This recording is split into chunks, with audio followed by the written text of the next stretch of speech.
Здравейте, уважаеми, и честит нов мотосезон! Сега в това видео ще ви разкажа как и защо изтрих канала и какво следва след това. Но да се повозим на дядо Шадо. Това предлагам аз.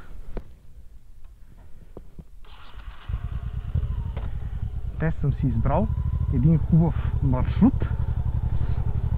Така откривам аз мотосезона, а не с разни групови занимания. Каране, когато и колкото може. Преди да влезем в самата тема, ще ви кажа къде се намирам. Пътувам към блатото, Драгоманското блато и Чепан планина. Има едно пътче, което ги обикаля. Много е живописно и отдавна съм си го набелязал. Дали сега е правилният момент да го посетя, не знам, но имам мерак за каране. Ето и други имат мерак за каране като мене. Мерак, а може да ме попитате: добре де, господин Стомана, като си толкова ангажиран, не правиш видеа, не качваш нови клипове, как така намери време да си обикаляш покрай Драгоман, Чепан планина, която е там отсреща, много е красива? Благодаря. Веднага ви отговарям, уважаеми, нищо не се е променило. Все още съм толкова ангажиран, седя си вкъщи, работя си от къщи и излизаме на кратки разходки с жената с колелото, което също е много готино. Но няма как да снимам, няма как да ви правя видеа. А как така днес съм на мотора и си бръмча необезпокояван? Откъде е това време? Даде ми го работодателя. Казвал съм ви в едно доста по-старо видео, където обикалях из Рила и Родопите, че в IT индустрията нещата седят по различен начин. Компанията, в която работя, се интересува от mental health на служителите.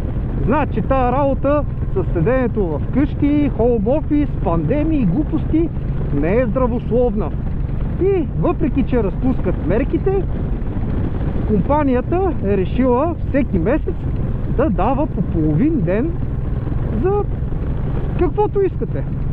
Ако искате, ходите на йога, ако искате, прекарвате времето в медитация, ако искате, си карате мотора. За мен това е медитацията. Ау, казах ви, Чепан планина. Много е красива и величествена. Така един стръмен гол с колон. Ако не сте се качвали, има една пътечка, ще ви покажа откъде започва. Може да се качите на върха. Вижда се страхотно. Някой ден съм решил да отида там с колелото. Така че продължайте да следите внимателно канала. Дай Боже да успея тази година да направя и един клип качване на Чепан планина.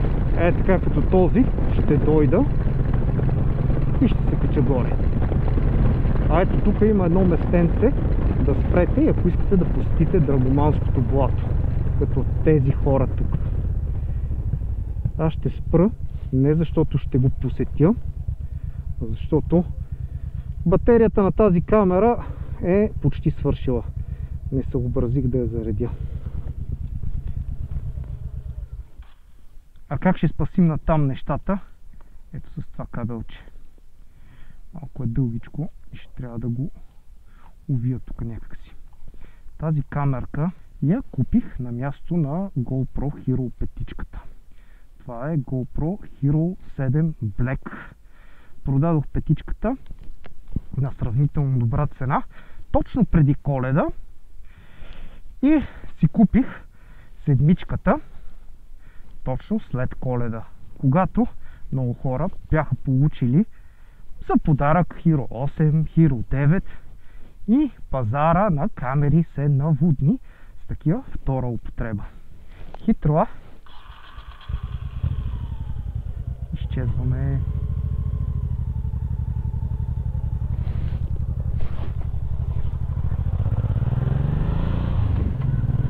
Навлизаме по крайнините на Драгоман и сега ще поемем по едно доста по-малко и доста по-тясно пътче.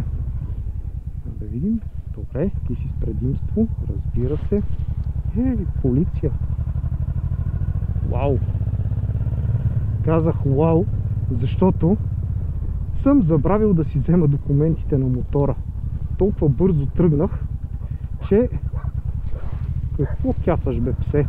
Толкова бързо тръгнах, че нито гумите съм погледнал, нито дали имам гориво, нито документите си взех. И ако ме спрат, мога да имам проблеми. Добре, че застраховката е в мен. Така... Казах ви, тясно е пътчето. Едва се разминават колите. А ето тук е отбивката за черния път, който отива до върха на Чепан планина. Там има една църква, едно знаме. Много е красиво. Царя на времето се е отбивал там за почивки, когато се е разхождал в този регион. Или поне така пише, имаше табела, когато се качих. Я прочетох. Леле, тук има пясък, насреща движещи се воловота. Въобще опасна ситуация. Да, това пътче не е за това време на годината. Гледайте, има сняг. Стига, бе. А тук дали няма и черен лед? Да, натресох се аз. Ау, това беше близо. Хубав е пътя, ама е доста тесен. Ого, ето тук ми говори за пясък в завоя. Как се парзаля. Ако го почистят, ми се струва, че асфалта е в добро състояние и ще е приятно да се кара. И ако внимаваме малко повече, даже може и да дигнем темпото. Но да оставим пътя на страна, въпреки че трябва да внимавам, и да ви разкажа каква е тая глупост с изтриването на канала. В крайна сметка, нали гледате видео в него? Всъщност не изтрих канала. Всички видеа, които съм направил до момента. Държа си много хубав архив в къщи и понеже се страхувам да не го загубя, си купих един Network Attach Storage с 2 диска в RAID 1 и там си качих всички снимки, всички документи и видеата, обработените, че и доста RAW материал, които ги пазех за различни проекти. Примерно имам няколко доста така опасни разминавания, които никога не съм публикувал. Още няколко изпускания на моторите, които също не съм публикувал. Все пак не може всичко да се публикува. Някои неща се цензурират, да знаете. Не е редно да се показват простоти и да се дава лош пример. Затова трябва да има филтър. И така добре подсигурих съхранението на данните до момента, в който не реших да направя разни размествания по папките и реорганизация. Местим наляво, местим надясно, трием това, че не ми трябва, трием онова, че не ми трябва и о боже, както изтривам и така маркера ми върху цялата папка от канала. Всичко замина, всичко. Викаме, спокойно е, това сме го играли, не е проблем. На наското, нали, на Network Attach Storage има Recycle Bin. Сложил съм го. Окей, ще ги възстановя за нула време. Обаче се оказа, че на тази директория не съм го активирал. И така се оказа, че всички файлове са заминали. Лошото е, че не се усетих аз на време. Защото имам и други трикове в кошницата. Откачих аз диска. Единият е достатъчен. Те са в RAID, в Mirror. Откачих го аз. Сложих го на десктоп компютъра. Палим Linux-а. Имам там няколко програмки, такива хакерски. Шат. Едната ми каза, гледай си работата. Нищо не намирам, защото това е файлова система Linux RAID Part заключена. Викам, добре, намерих начин, маунтнах я, ама програмката е разбира от тази файлова система. Взимам една друга, тя се справи по-добре, почна да възстановява файловете, но не ги възстанови в директориите, в които бяха, нито пък с имената, които бяха. И се получи един списък от стотици файлове, кръстени с някакви рандом имена. Познай кое какво е. Айде, сви се мъничко. Добре. А по-лошото е, че може би 1/3 от тях се четяха. Другите бяха счупени. И така, 1/3 от съдържанието успях криво-ляво да възстановя. Викам, не, трябва да има и по-мъдър начин. В интернет има десетки специализирани програми за възстановяване на информация. За Windows, за Mac, за какво ли не. Свалям едната, инсталирам я, нищо не става. Свалям другата, инсталирам я, нищо не става. И така, един дядо с магаре. Отдавна не съм виждал магаре. Изчезнаха по нашите родни села. Загубиха селскостопанското си значение. Айде да те дръпнем и теб. Мали, какви стекални тук в този регион всичките. Ей, какво е това? Пътя свърши. Боже Господи. Затова са кални. Гледайте през какво трябва да минавам. Ух. Направо си е блато тук.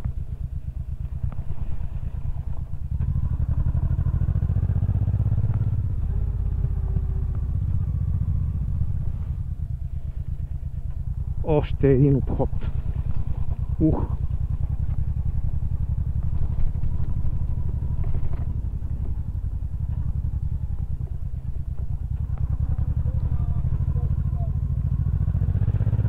Айде газ. Тук все по-не ми харесва и все по-не ми харесва. Надявах се да е само на едно място, а тук само се смея. Чекъл асфалт. Знаех си, че ще имам драми тук с този път, ама трябва да се види. За възстановяващия софтуер си викам, ако някой от тия програми успее да извлече всички файлове с техните имена и директории, както си е било, с радост ще им платя 50, 60, 70 долара за лиценза. Защото те обикновено ти показват какво можеш да възстановят, но не го правят докато не я лицензираш. И да, хората, ако са написали читава програма, която да ти свърши работа, защо да не я купиш, защо да не платиш? Да, обаче нямах късмет. Пробвах поне 7 такива програми, сканират няколко часа, да не кажа дни, и накрая казват, сори баце. И аз казвам, сори баце, няма да ви дам пари. Но не са виновни те, а съм си виновен аз. Моята глупост и невнимание доведе до това. Не бях си пуснал бекъпите, не бях си пуснал Recycle Bin-а, както трябваше, и загубих всичко. Но добрата новина е, че правим нов контент. Трябва да възобновим каквото е загубане, с изключение на тия колове, които се разминавам на косъм от катастрофа, деща от тия видеа. И така, излязохме на по-хубавия път, даваме газ на дядката, но за малко, че тук отводняват.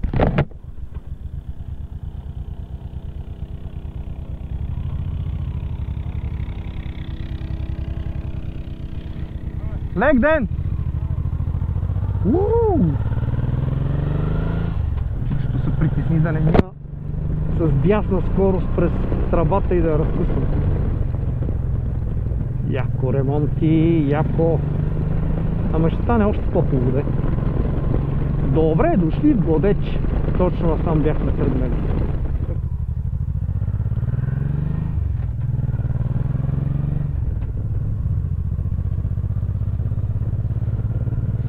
познай Годеч, за да го обикнеш.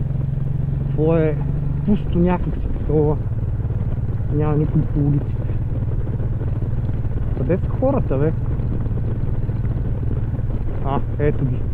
На читалището. Добре, има хора.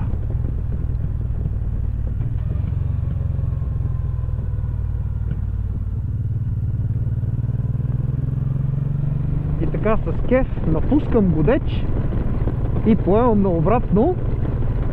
Чепам планина, остава отзад и леко вдясно. А на вас, уважаеми зрители, ви пожелавам приятен ден и до нови срещи! Останете и за в бъдеще в канала, за да попълним заедно загубеното съдържание. Чао!